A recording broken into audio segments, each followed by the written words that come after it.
Sorry for the poor light.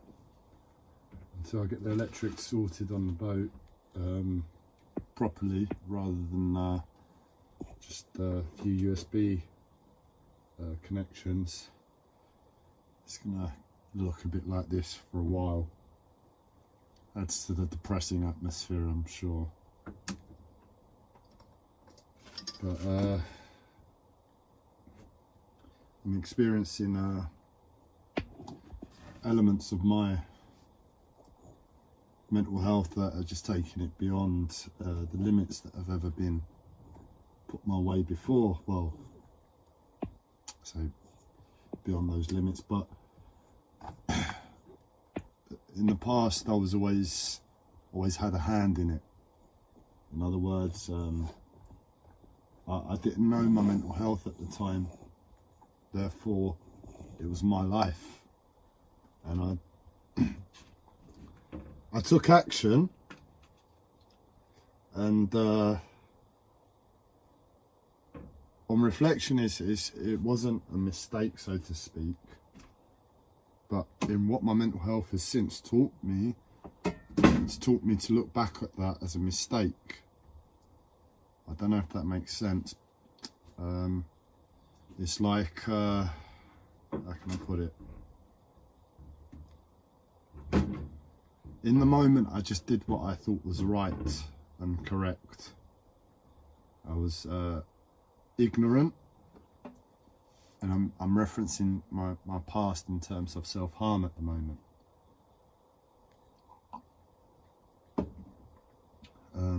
But in honesty, I was innocent. I was childlike in my actions. And in those actions of self-harm, because it was just based upon what I was experiencing and my feelings, the only argument is at the time really that I didn't think about things through enough. In other words, I didn't really contemplate the value of life.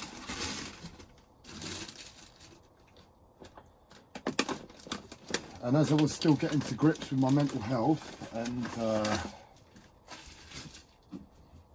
its effects upon me, my mental health at the time still had elements of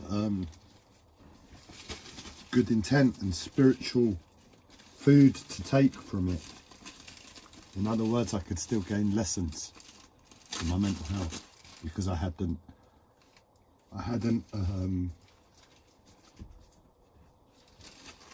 explored it to its entirety. I hadn't understood it. And as the years have since progressed, I've got to grips with my mental health, and from a spiritual perspective, I've seen, well, you know, this is my mental health, these are the challenges, these are the lessons, this is what it wants from me. And I, for the sake of life and peace, it's in my best interest to stick to those guidelines and rules, which I do. But my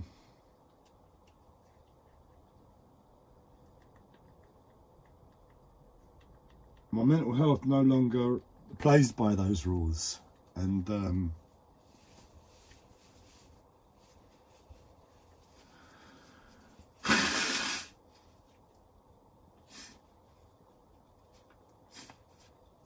not a perfect person, but that's my starting point. I'm not a perfect person, and I know that. My mental health can't expect me to be perfect and beat me as if I'm perfect for my failures. In other words, my mental health needs to apply a little bit of understanding to my life.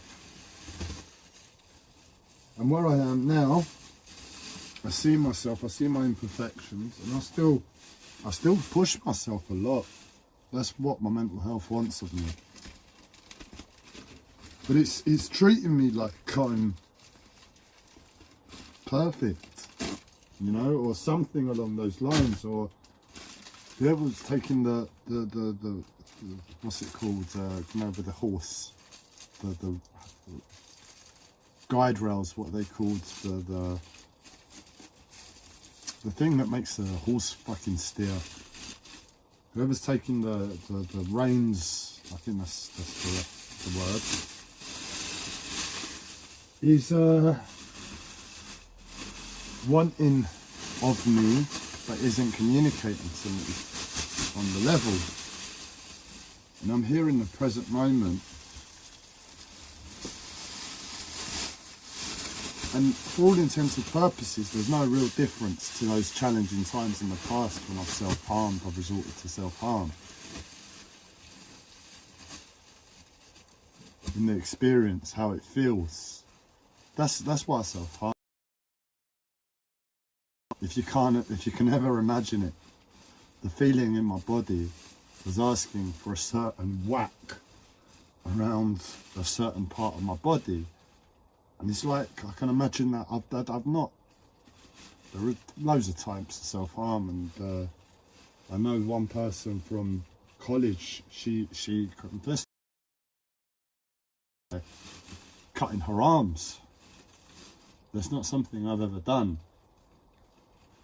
But in absolute honesty, my feeling to my bodily experience of life resulted in a different type of self-harm to me. And it's more than conceivable to myself that this friend of mine was experiencing different elements of physical discomfort. And in her own wisdom, because this world's fucking insane, she resorted to self-harm because there might have been too much pressure in her body. And imagine a bubble, a balloon, and there's too much pressure in it, you just pop it. That's why people cut their arms. If you've never self-harmed, it must sound totally absurd. But believe me, it's where it's at. Why are you going to hurt yourself? Why are you going to inflict pain, physical pain upon your body if there's no benefit whatsoever? She's not trying to kill herself. I wasn't trying, well, I won't get into that, but she wasn't trying to kill herself in her attempt to self-harm. But obviously there's a result, there must have been blood or whatever, and you don't do that unless it's on some level there's benefit for you. And my arms have been really playing up, and my arms haven't been working, my legs haven't been working as I've known them for 36 years. That's not entirely accurate. I know my arms have been this way before. But in knowing, as I've got to know my body and appropriate articulation and appropriate movement, I know there's something in the moment very wrong with my body.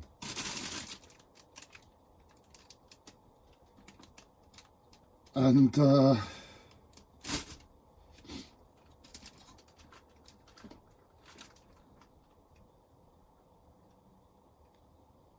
it's very disturbing. I mean, when I've experienced it before, the experience of my body, you know, in the ignorance of not knowing my body, you don't fight it.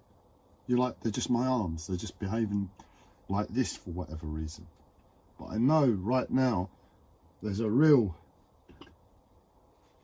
mixed up signals between my body and my brain.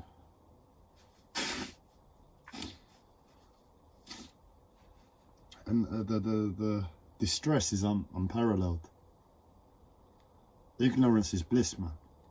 If I didn't know my body, there wouldn't be any problem. Well, there'd be a little bit of discomfort, but you accept it. But when you know your body, it's just not comprehensible that it behaves a different way.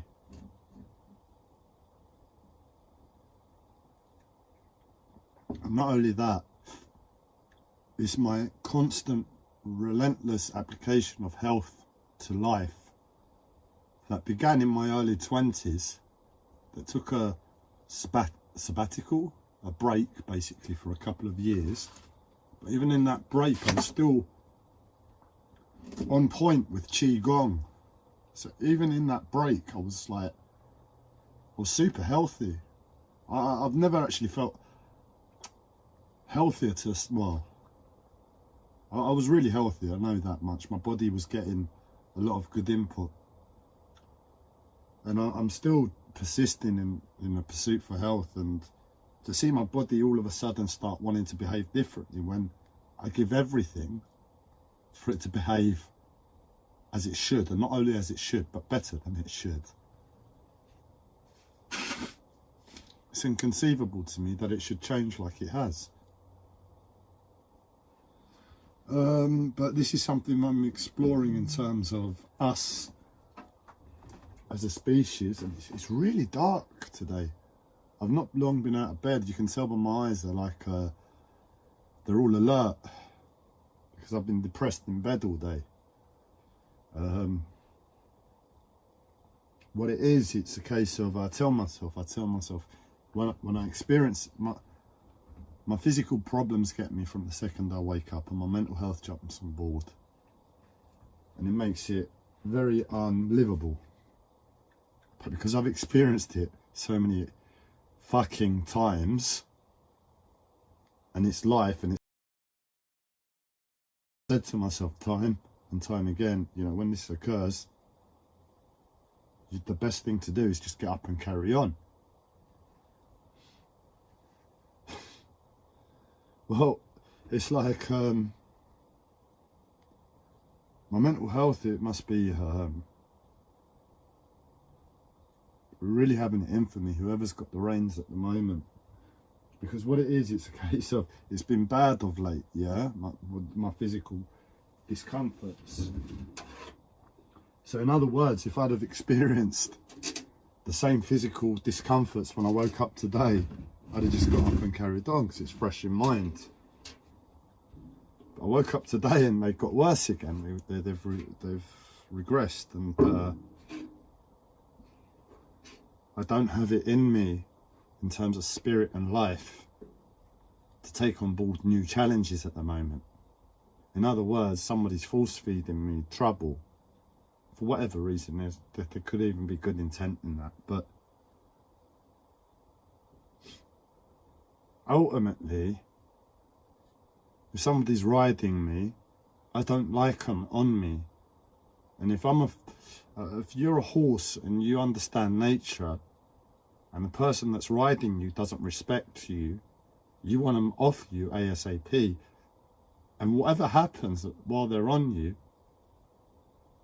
there are two real options. Either they beat the living shit out of you as an animal and condition you to their sickness, or they learn to listen to you. But if they've disrespected you and you're an animal, what are the chances that you're ever going to forgive them? Unless they really succumb to your wishes and your intents and your direction. It's a bit like that for me. And I don't like the rider. They're very disrespectful. They're very unable to communicate what they want. It's like having a child on board or something.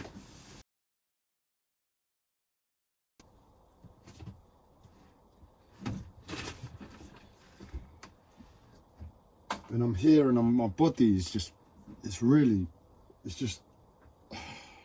shouldn't work like this,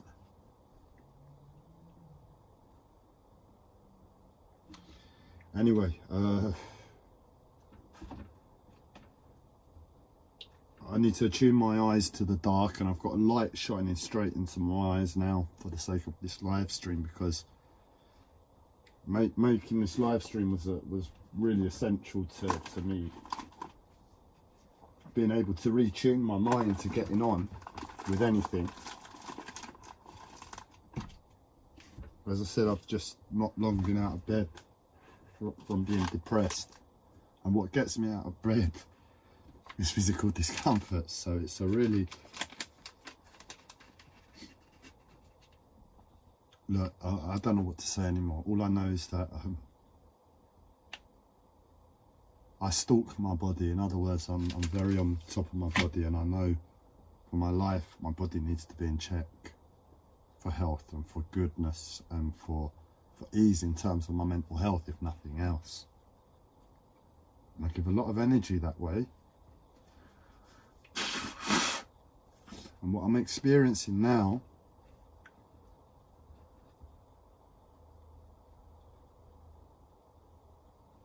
is just incomprehensible if you witness it. So in other words, when you're observing your body and you witness put on you, which are basically,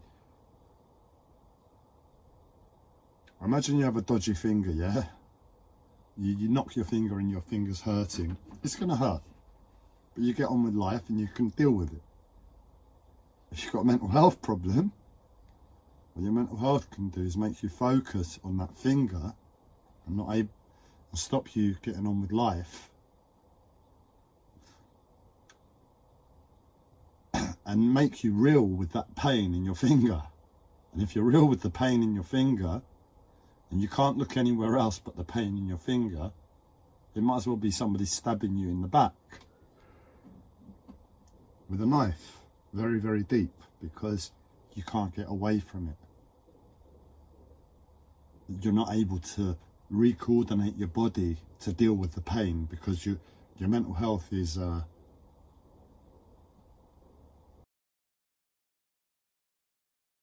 allowing you to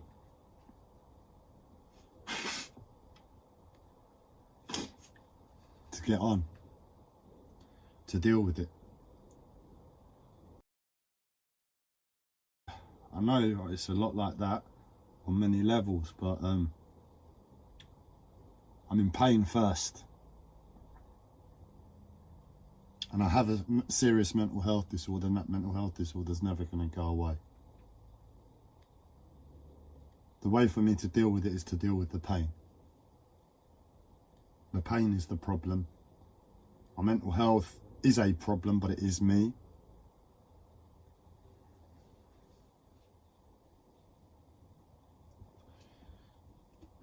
And I'm having a live half hour, 45 minutes, an hour's worth of tidying up to do. Making some food and eating and any warmth in my life. Not that my mental health has allowed me to really enjoy my food on the level that I understand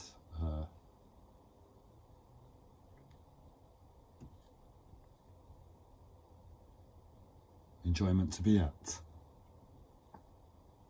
for too long a period.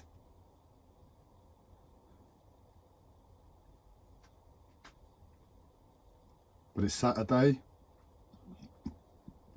Saturday is the day of the week that I don't get to say what I want to do. Saturday is the day of the week that I get taught about depression. We get taught about depression by Spirit. And unfortunately, obviously, the cunt at the reins of my life at the moment is going to teach me the hard way. In other words, they're going to make me suffer in the first moment because I can't do anything about them or experience to be any other way. And I guess one day they'll turn around and say, look, you should have done it like this.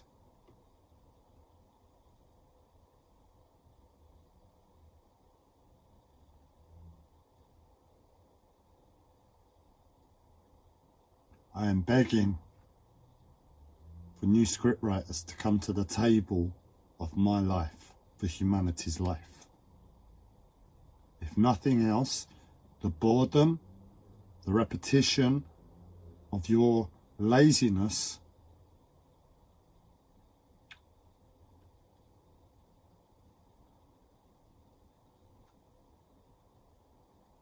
to instigate anything that is livable is the most painful thing.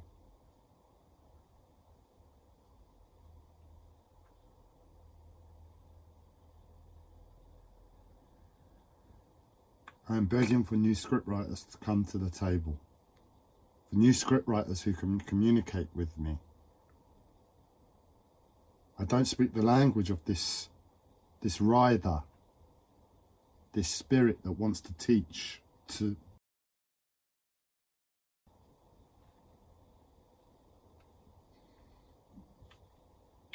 and what's the point if that's the case, yeah?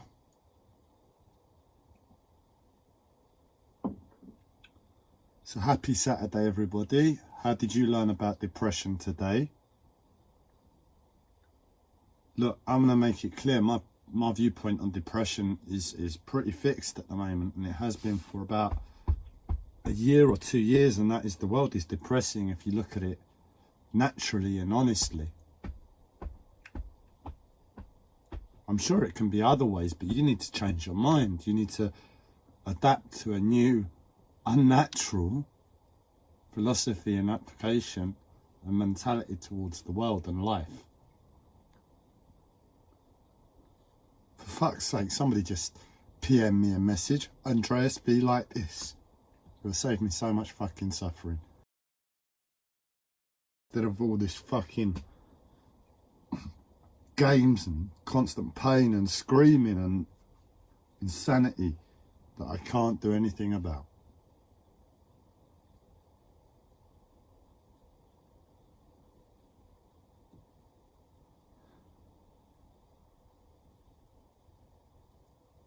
So I'll ask again, how did you learn about depression today? Was it truthful? That the world is fucked up, life is fucked up,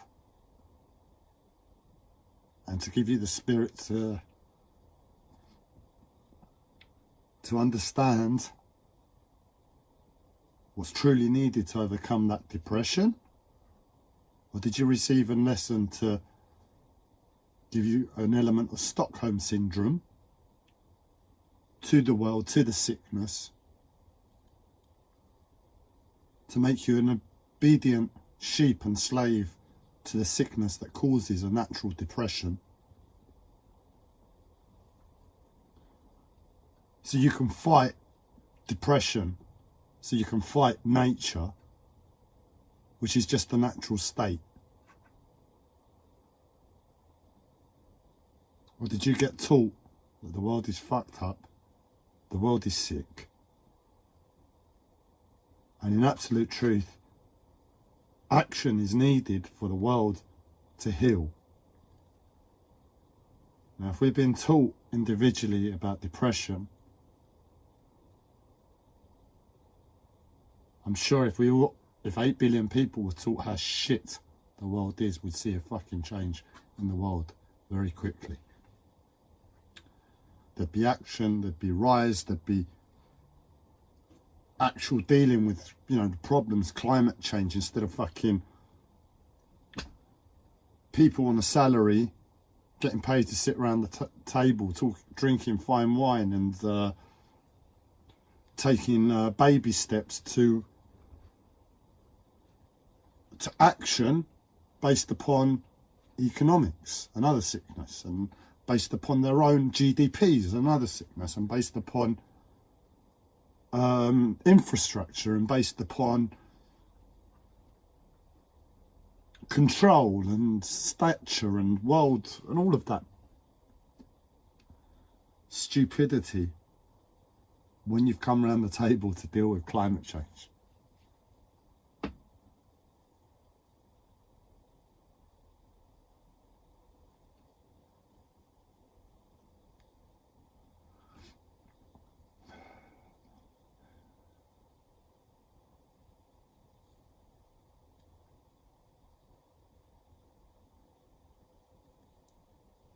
So basically, I'm just stating it again. Saturdays are the most fucked up day ever. It's Stockholm Syndrome Day. How to be but tomorrow's Sunday, and my problems might just be normal on Sunday. I don't get taught about how wrong I am in terms of my perception upon life by physical torture with their lives, please. And if you have succumbed to Stockholm Syndrome because of the insanity of the pain in the first instance, then please remember the compassion you once had as a human being and PM me a fucking message to say, Andreas, don't fight it. This is how best to deal with the insanity of the Stockholm Syndrome Saturday. SSS, Stockholm Syndrome Saturday. Might as well be a fucking World War II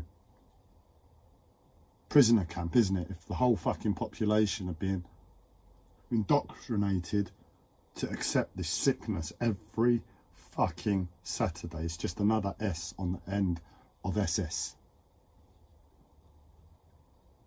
I don't care. Please PM me a message or get some fucking balls to say how shit this fucking is and be real.